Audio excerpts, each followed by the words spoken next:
Olá, voltamos com o programa Notícia de Frente, são 6 horas e 50 minutinhos e voltamos às eleições 2022. Já trouxemos aqui uma narrativa importante do deputado Eduardo Botelho, presidente da Assembleia Legislativa, e tem mais, viu? É porque também voltou, né, a Casa de Leis a trabalhar, né? Os parlamentares votaram, ontem teve a primeira sessão, meio vazia, né, Daniel, por conta do processo eleitoral, mas enfim, os trabalhos retornaram na Assembleia Legislativa. Mas aí ele aproveitou e falou com a imprensa sobre estas indefinições, palanque aberto, palanque fechado. Vamos ouvir o que disse então o parlamentar? No momento está assim meio uma confusão, conversa para um lado, conversa para o outro, é palanque aberto, é palanque fechado, é todos os senadores no palanque do governador, aí já não é mais. Nós estamos assim, eu acho que daqui para sexta-feira nós vamos saber. Estamos participando, mas não tem a definição, nós vamos definir mesmo é daqui para sexta. O que o senhor pensa da candidatura à Fábio? Qual que é o melhor caminho? Só para terminar essa pergunta, da opinião do senhor, qual que é o melhor caminho que o governo deveria tomar? Eu acho que chegou a hora de definir. Aliás, já era para ter definido. Eu não sou a favor de levar isso, ficar levando isso, levando. Mas ele levou. Mas eu nunca fui a favor. Eu acho que isso daí já deveria ter sido discutido antes. Foi o que acontece. Não, eu sou a favor que se defina. A eleição, o governador, ele tem um candidato a senador. Agora, se ele não for coligar com ninguém, tudo bem. Que fique os três, não tem problema nenhum. Mas se tiver uma coligação, não tem sentido ter outros num palanque onde ele está coligado com um candidato. Bom, vou reforçar aqui que o deputado Eduardo Botelho é um dos nomes mais fortes do União Brasil, Daniel. E ele está dizendo o seguinte: quanta enrolação, é preciso ter logo uma definição, é preciso ter respeito para que todo mundo possa realmente fazer as suas definições. É praticamente esse o recado. Isso, porque as definições da majoritária, né, elas influenciam também no restante da chapa das proporcionais, inclusive da própria campanha dele, né, Eduardo Botelho, e de outros nomes importantes na Assembleia que buscam aí a reeleição, e também outros candidatos que estão tentando ser eleitos aí para o Parlamento Estadual e para o Parlamento Federal também. Então, realmente, eu acho que essa indefinição não é boa para ninguém, para nenhuma chapa. É uma indefinição, um banho-maria interessante para o governador Mauro Mendes, porque ele deixa em aberto toda a situação, deixa a base aliada dele mais próxima, não há racha nenhum, né? E até os 45 do segundo tempo, aí nos acréscimos deve acontecer aí uma definição. A gente já sabia lá atrás que a partir do momento que ele, governador, tomasse uma decisão, uma providência em relação à formação da chapa dele, outros partidos iriam migrar, iriam sair ou tentar algum projeto alternativo, porque não se encaixariam nessa definição que o governador daria, né? Mas ele viu isso aí, viu que inclusive havia possibilidade de um racha, uma debandada da sua base aliada, e manteve todos aí negociando em banho-maria até o final do prazo. Nós estamos a um dia do encerramento das convenções e a poucos dias do encerramento do prazo geral total, que é o dia 15 de agosto, né?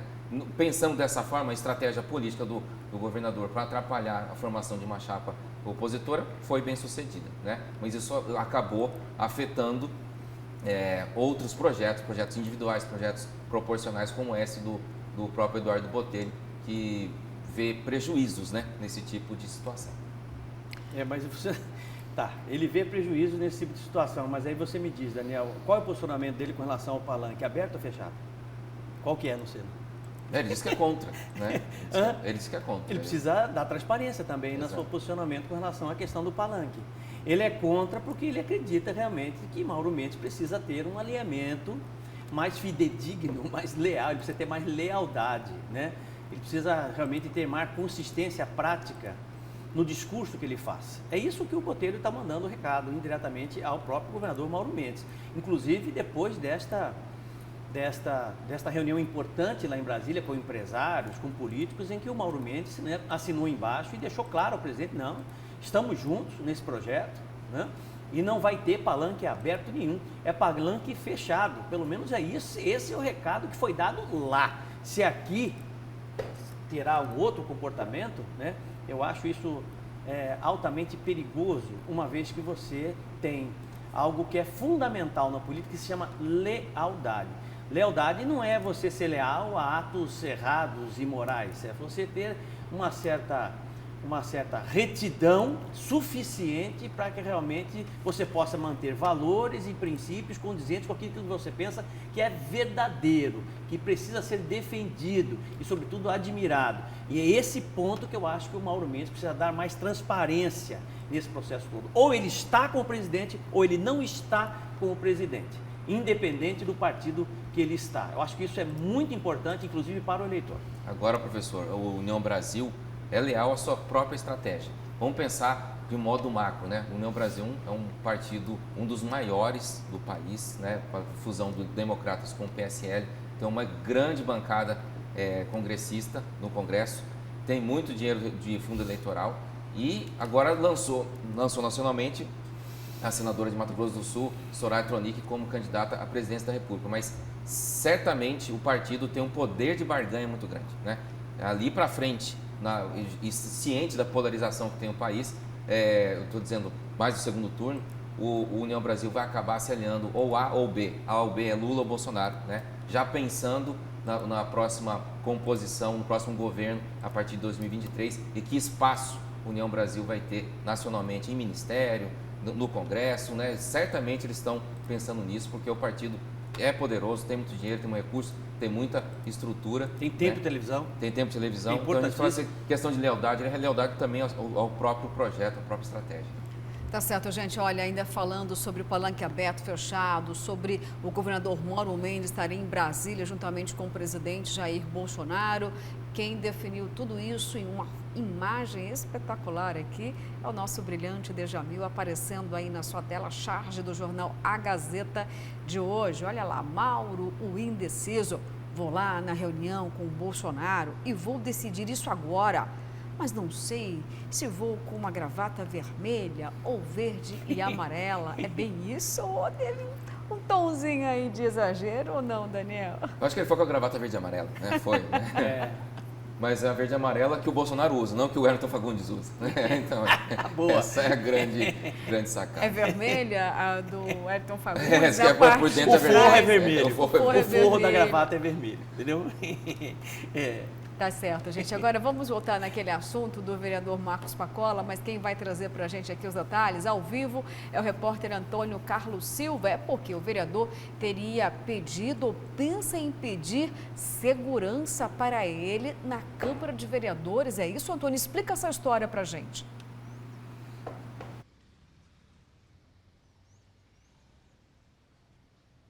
Pois não, Luciana, Haroldo, Daniel, é você que acompanha a notícia de frente. Ricardo Monteiro, que é advogado do vereador Marcos Pacola do Republicanos, analisa a possibilidade de pedir segurança para o parlamentar junto à Câmara de Vereadores da capital. A justificativa do advogado é de que Pacola, enquanto policial militar, atuou contra diversas organizações criminosas no estado. Este estudo jurídico do advogado de Pacola, ele está sendo feito, ele começou a ser feito, esse pedido, possibilidade do pedido de segurança junto à Câmara, foi depois de que o juiz da 12ª Vara Criminal da capital, Flávio Miralha Fernandes, suspendeu o porte de arma de Pacola. Na terça-feira, dia 2, o juiz Miralha recebeu denúncia do Ministério Público Estadual, formalizando Marcos Pacola como responsável pela morte do agente socioeducativo Alexandre Miyagawa de Barros, de 41 anos de idade. No dia 1º de julho, Miyagawa morreu após levar 3 tiros disparados por Pacola. Conforme o Ministério Público Estadual, os tiros foram dados nas costas do agente, impossibilitando qualquer defesa de Miyagawa. Na Câmara de Cuiabá, os vereadores da Comissão de Ética, eles analisam o inquérito policial já concluído pela DHPP, a Delegacia de Homicídios e Proteção à Pessoa da Polícia Judiciária Civil, e também o processo disciplinar que foi formalizado aí pela CCJ, a Comissão de Constituição e Justiça da Câmara. Esse processo é aquele do pedido, o segundo pedido da vereadora Edna Sampaio, que solicitou a cassação do mandato político do vereador Pacola. Luciana, Haroldo, Daniel e a você que acompanha a notícia de frente, uma ótima quinta-feira. Obrigada, uma ótima quinta-feira para você também, Antônio Carlos Silva. Bom, gente, professor Haroldo, Daniel Pitingil, de fato, todos os elementos que envolvem esse assunto acabam sendo aí problemáticos, né? A defesa do vereador pode, então, pedir aí segurança armada para o vereador, porque houve a suspensão do porte de armas. Mas e aí, professor, se isso acontecer, essa conta tem que ser, de fato, da Câmara de Vereadores? Pois é, o que acontece é o seguinte, o Pacola, volto a ressaltar e vou falar exatamente, reforçar o que eu havia dito no começo do programa, né? Ele tem um trabalho reconhecido com relação ao enfrentamento com facções criminosas, organizações criminosas, aquela quadrilha do cangaço, por exemplo, foi desmantelada por conta exatamente do trabalho dele e dos seus pares, né? Isso é muito importante a gente ressaltar aqui. Uma vez que o juiz também, Flávio Miralha, tira o porte de arma dele, o juiz age corretamente. Eu acho que o juiz Flávio Miralha agiu de forma correta, mas ao mesmo tempo ele precisa ter proteção. Ele precisa ter proteção não necessariamente por conta do caso do Japão, mas por conta do histórico dele de envolvimento com facções criminosas, né? E isso realmente, quem tem que arcar com isso é a Câmara de Vereadores de Cuiabá. Ele precisa ter segurança armada, precisa ter alguém para acompanhar com ele, na medida que ele não tem mais uma ferramenta para se proteger. Imagine o tempo todo, ele está o tempo todo em alerta. É um cara, como eu já tinha dito aqui, que quando vai dormir, um olho está aberto, o outro está fechado o tempo todo, 24 horas por dia, por conta da sua ocupação, né? Então, eu particularmente acho que uma vez que for atendido o pedido do juiz, né, realmente tem coerência, tem fundamento o pedido do advogado de defesa, Ricardo Monteiro, do Pacola, no sentido de garantir segurança ao vereador por conta do seu histórico em envolvimento com facções criminosas. Mas a responsabilidade da perda do porte não é 100% do próprio vereador? Por que tem que ser a Câmara de Vereadores para pagar essa conta? Porque, por exemplo, fora da Câmara de Vereadores, ele vai ter segurança? Eu faço até um questionamento. Eu creio que ele já tem esse respaldo. Vamos lembrar do dia do crime, né? Depois que ele faz os 3 tiros contra o Alexandre Miyagawa, ele e um assessor dele, inclusive, desce junto e chuta a arma do Alexandre para longe. Eu creio que o vereador Marcos Pacola já anda com assessores armados. Então, bem provável. Eu não sei qual vai ser a diferença de adaptação em relação a isso. Eu concordo com a tese de que ele é um alvo em potencial por ser um ex-membro do BOP, né? Ele já realmente esteve, se indispôs com muitos bandidos por aí, né? E agora ele está muito exposto, né? Realmente, ele deve ter a sua própria proteção. Eu creio que a própria estrutura da Câmara Municipal não vai ter que ser mexida muito, não, porque ele tem os assessores dele, né? Os assessores, e parte devem ser armados também, né? A gente tem que levantar essa informação, mas concordo contigo, Luciana, que essa perda do porte de arma foi em relação ao crime que ele cometeu, né? E está incluído em todo esse cenário aí, além dele ter sido denunciado, agora virou réu, ele perdeu o porte de armas justamente porque cometeu este crime contra o Alexandre. Exatamente, ele não perdeu porque passou a ser vereador, ele perdeu porque matou por uma pessoa e está respondendo agora por homicídio qualificado. Bom, gente, nesse momento aqui muitas mensagens chegando, vamos então às mensagens, vou ampliar esse momento de interatividade. Vamos lá então, gente, olha só. Vamos colocando aí na sua tela. Bom dia, o vereador Pacola não precisa de segurança de terceiros, como já se demonstrou na cena do assassinato que ele cometeu. Bom dia, o governador só faz isso porque, infelizmente, não tem um nome forte para concorrer com ele. Porém, ele vai sentir a força dos servidores, que na sua maioria não está satisfeito com esse governo, que só enxerga o agronegócio e não valoriza os servidores. Como que um governo que falava mal do presidente Bolsonaro, agora vem com essa de querer estar ao lado do presidente? Ele não é digno nem mesmo de falar o nome do presidente. É o Gilberto Bispo. Olha, gente, vamos avaliar aqui uma parte desta mensagem. Ele diz o seguinte: não tem um nome forte para concorrer com ele. Quando o eleitor pensa dessa forma, não tem um nome forte. Isso quer dizer então que o governador Mauro Mendes é um nome forte, ainda que tem algum tipo de desgaste com os servidores, mas diante de todo o quadro político de Mato Grosso, não tem um capaz de enfrentar o governador. Isso quer dizer que ele foi tão mau gestor assim, Daniel? Porque fica essa reflexão, por que não tem nenhum nome forte, então, se tem parte dos servidores que não tem agrado por parte do governador Mauro Mendes? Vamos dizer que o calcanhar de Aquiles da gestão dele é essa relação com os servidores e também com as políticas sociais, que eu acho que ficaram um pouco descalibradas em relação à gestão econômica e administrativa que ele fez, que foi boa sim, né? Ele saneou o Estado, né? Corrigiu muita coisa errada, fez muita obra, está fazendo, né? Aí para o interior vão ter pelo menos 5 hospitais regionais, obras de infraestrutura está fazendo também. Então, administrativamente, o governo de Mauro Mendes foi um governo bem avaliado, um governo bom. O que fica, como eu já disse, de pormenor é isso aí, calibrar todo esse azul, essa pujança econômica e financeira do Estado, dos cofres públicos, com também políticas sociais que deveriam estar no mesmo nível. E também esse relacionamento com os servidores estaduais, que boa parte deles não aprovou, justamente porque houve uma taxação maior, houve a questão da Previdência, então eles estão bastante magoados com isso. E a Márcia Pinheiro e essa chapa de Emanuel Pinheiro por trás pode catalisar todo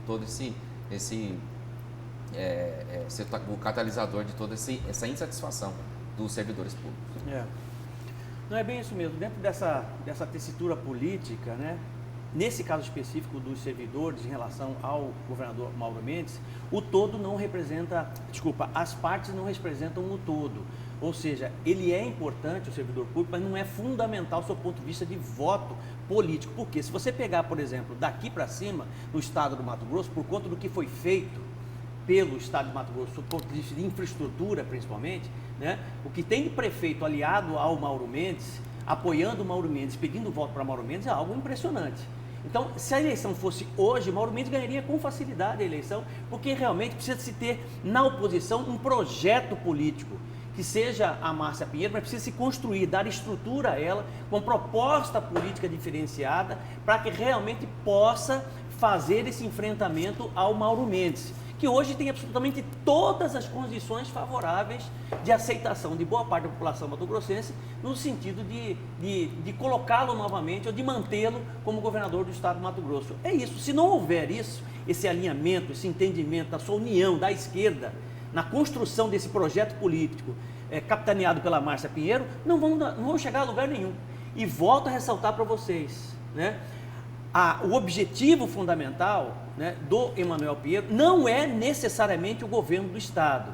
Emanuel Pinheiro tem traquejo político, é um cara inteligente, né, conhece política muito bem. Ele está projetando a Márcia Pinheiro, não é para agora, está projetando a Márcia Pinheiro lá para frente. Imagine a visibilidade da Márcia Pinheiro com possível candidatura à prefeitura de Cuiabá na próxima eleição. Parem para pensar. Manuel não é bobo, Manuel é um cara inteligente e sabe exatamente jogar muito bem a política. Olha só, vou aproveitar a sua deixa, o senhor disse que Emanuel não é bobo e eu falei aqui nessa edição, bem no comecinho do programa, que para lançar Márcia, Emanuel Pinheiro está tentando atrair o PSDB e Cidadania. Ainda não está fechado, Daniel respondeu aqui que ainda continua aberto, né? E eu solicitei uma nota aqui para o presidente do PSDB para saber se de fato pode ter essa composição com a Federação da Esquerda. E a resposta é a seguinte, gente, olha. Tudo será decidido na convenção. Por enquanto, só tem na rua a candidatura do governador, Daniel Petingil. O resto, até agora, é especulação. Palavras do próprio presidente do PSDB em Mato Grosso. Tudo pode acontecer. As indefinições permanecem, então. Gente, vamos continuar aqui com as mensagens chegando aí na sua tela. Sou funcionário aposentado de Mato Grosso. Como posso apoiar a reeleição de Mauro, uma vez que não cumpre a lei, não paga a RGA e por diversas vezes falou em público, desfazendo de todos nós. É uma pessoa falsa.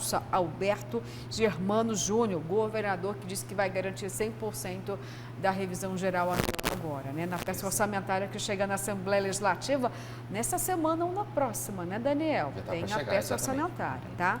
Bom dia, bancada.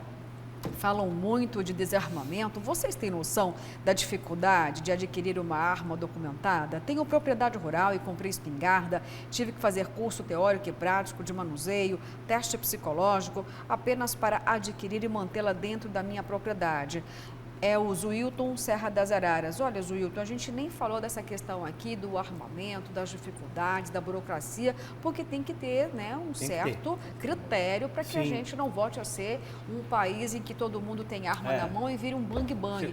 O que a gente discutiu hoje no programa aqui, para ficar muito claro, é apenas apologia às armas, à violência, por conta da foto de uma criança segurando uma arma. Vamos lá, então.